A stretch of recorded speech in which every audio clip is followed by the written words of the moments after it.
Voilà. C'est comment votre nom? Claude, alias Claude à Skip. Je suis un passionné de ski de fond, donc j'ai fait une contraction avec ma passion. Quel est votre regard sur ce qui se passe à l'heure actuelle sur le Covid-19? Alors la Covid-19 n'est pas du fait du hasard. C'est un long processus. Depuis 250 ans, nous avons eu une classe qui a remplacé l'autre, qui a remplacé l'ordre ancien, et nous avons une bourgeoisie. Et maintenant, nous arrivons au bout du bout avec une petite clique de milliardaires qui ont non seulement un pouvoir énorme du fait de leur fortune, mais une influence puisqu'ils ont énormément de collaborateurs autour d'eux. Et ce n'est pas un hasard si nous n'avons plus de grands médias ou quasiment plus de grands médias indépendants.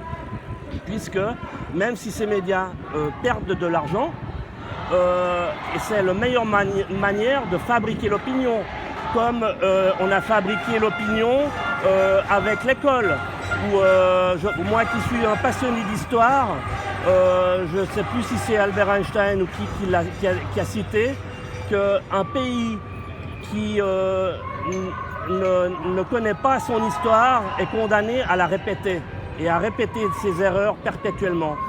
Est-ce que vous pensez que ce Covid, c'est un peu une discrimination, c'est aussi une attaque à notre vie privée? Il y a beaucoup de choses qui rentrent en ligne de compte. On a participé aussi nous-mêmes à l'attaque de notre vie privée. Internet a été un bienfait parce que ça a libéré l'information accessible à tous, libre et indépendante.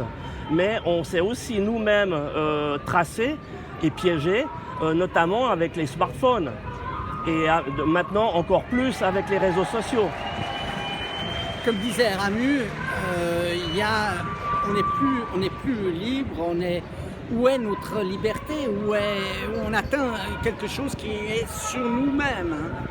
Alors je crois qu'on ne peut jamais totalement enlever les choses qui nous sont héritées depuis des générations et des générations et qui sont au plus profond de nous-mêmes et que notre système a tout fait pour le nier, notamment par la consommation de masse et des plaisirs finalement futiles parce que moi qui n'ai plus d'emploi depuis un certain temps, ça ne m'empêche pas de faire plein d'activités et je suis plus contraint, je n'ai plus besoin de combler un manque par la consommation. Et ce qui arrive est très significatif, à mon avis, d'une fin de civilisation et principalement de la fin de la civilisation occidentale. Et j'adore une citation de Euripide, dramaturge de la Grèce antique, qui dit « Le temps révèle tout, c'est un bavard qui parle sans être interrogé ». Et maintenant, on commence à voir avec cette Covid et plein d'autres choses qu'il y a plein d'éléments, de preuves qui détruisent tout le narratif depuis 18 mois. Depuis 18 mois, on est dans cette pandémie. Cette pandémie, c'est aussi une affaire de gros sous. C'est une affaire des grandes entreprises pharmaceutiques. On n'a pas un seul vaccin, on a 5-7 vaccins. Vous ne croyez pas que certaines personnes haut placées s'en mettent un peu plein les fouilles? Il est connu depuis, il y a eu quand même des grands médias reconnus comme Le Monde ou bien le Washington Post qui ont révélé que l'industrie pharmaceutique était une des plus corruptrices au monde. Donc ça, c'est pas nouveau.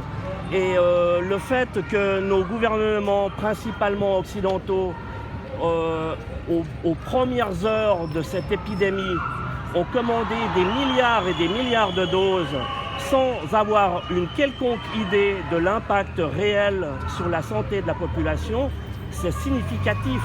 C'est significatif à la fois de l'incompétence de nos dirigeants politiques, mais surtout, à mon avis, et ça, le temps le révèle tout avec les actions en justice de Maître Fulmich et d'autres, qu'on a une corruption systémique de nos démocraties. Eh bien, je vous remercie. Et puis, vous allez nous faire un petit concert de tout pain. Voilà. Merci. Merci à vous. Et n'oublions jamais qu'on a toujours un cœur au fond de nous. Attends, ça, tu vas le répéter. Ah oui. N'oublions jamais que nous avons tous un cœur au fond de nous, même les plus riches de la planète.